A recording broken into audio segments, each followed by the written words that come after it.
वळूयात पुढच्या बातमीकडे। भाजपचं पहिलं टार्गेट हे शिंदेच होते। बाजूच्या खुर्चीवर बसवल्यानं शिंदे नाराज झालेत। लोकशाहीच्या क्रॉस फायर या विशेष मुलाखतीत खरं तर विजय वडेट्टीवार यांनी हे महत्त्वाचं वक्तव्य केले। लोकशाहीच्या क्रॉस फायर या विशेष मुलाखतीत विरोधी पक्षनेते विजय वडेट्टीवार यांनी उपमुख्यमंत्री एकनाथ शिंदे हे नाराज असल्याचं म्हटलंय। शिंदेंना आधी खुर्चीचं सांगितलं, मात्र नंतर बाजूच्या खुर्चीवर बसवण्यात आलं। भाजपचे पहिले टार्गेट हे ठाणेकर अर्थात शिंदे आहेत, असं देखील वडेट्टीवार म्हणालेत।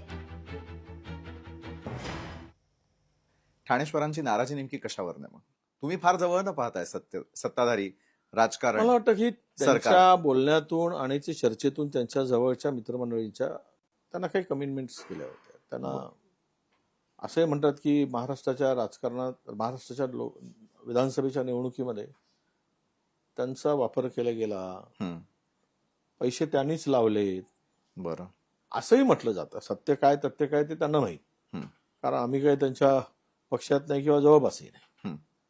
आणि त्यांना जी होती की कोणाची किती संख्याबळ असू दे, पण पुढचे खुर्चीचे मालक तुम्हीच। नंतर ती खुर्ची बाजूची मिळाली, मुख्य मिळाली नाही। त्यामुळे त्यांच्या काही मनात सल निर्माण झाली असेल, त्यांना दुःख झालं असेल। त्यामुळे चेहऱ्यावरचं दुःख त्यांच्या झाकता येत नव्हतं, लपवता येत नव्हतं। बरं दिसून महाराष्ट्रातील लोकांनी बघितलं। महाराष्ट्रामध्ये भारतीय जनता पक्षाला हिंदुत्ववादी दोन पक्ष नकोच आहेत। त्यामुळे पहिला टार्गेट स्वाभाविक आहे, ठाणेकर असणार।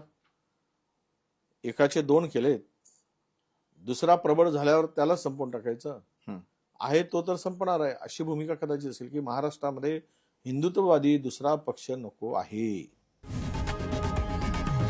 लोकशाही मराठी ऐका, पहा, जागरूक रहा।